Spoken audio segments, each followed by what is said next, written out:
So we're in Paris.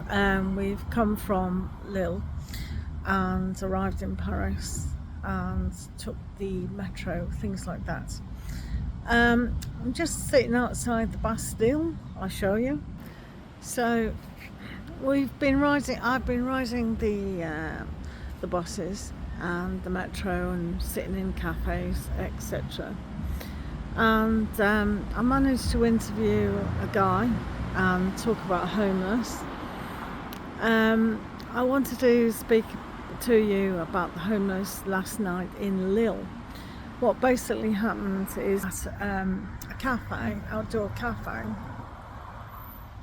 and within 2 minutes, three homeless people came up to everyone in the cafe and asked for money.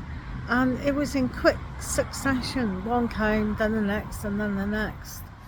And then after a few minutes, another one came. So it seems in Lille there are a lot of homeless people. And then this morning I saw one. He was a real poor soul. He had a torn sweatshirt at the back. Must have been so uncomfortable. Yeah. But I'm here, as I've shown you, outside Bastille. Oh, I managed to get that before they turn the lights off on it. Um, and I thought, good grief, where can I go? Because I bought this 2-day pass and it wasn't really working on the buses, and it didn't work on the underground. So I'm a bit confused about that because I paid £32, well, €32 for it, so I expect it to work for 2 days. So I didn't chance taking another bus, so this is why I'm here. And you've got to be really on the lookout because it is a capital and you don't know these characters, and you can tell there are some homeless ones.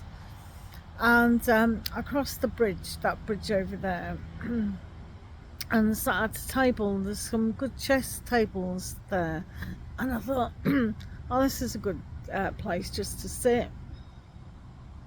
And then if I close my eyes, it's okay because I'm on a table. And then I saw 3 tents. I actually saw a tent on the other side where 2 men were playing bowls. And so these 3 tents were there, and there was no movement or no nothing, and they had towels over and things like that. And I'm thinking, that's interesting. And then this guy comes along and he passed them, and then he came back and sat down, and he had a smoke and he had his phone, and he saw me just sitting there and probably wondered what I was doing or whatever, and he got his phone and he shone his light in the tent nearest to me, and I'm thinking, so before you could say boo to a goose, he'd quickly gone into that tent, obviously saw that no one was there, went in, and he was rumbling around. And I'm thinking, oh, that's terrible. He's actually stealing from a homeless guy. But then the tent went still. So I'm thinking, maybe he didn't find anything, and he thought, I'll just sleep here. So I thought, this is a dangerous situation, because if, the person who owned the tent came back and saw me there, a bit weird.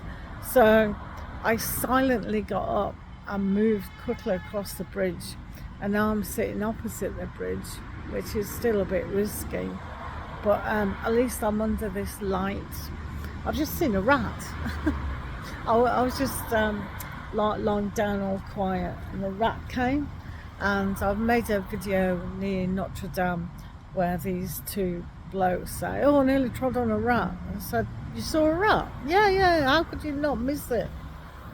So I've seen a dead rat today and a live rat today. Crazy.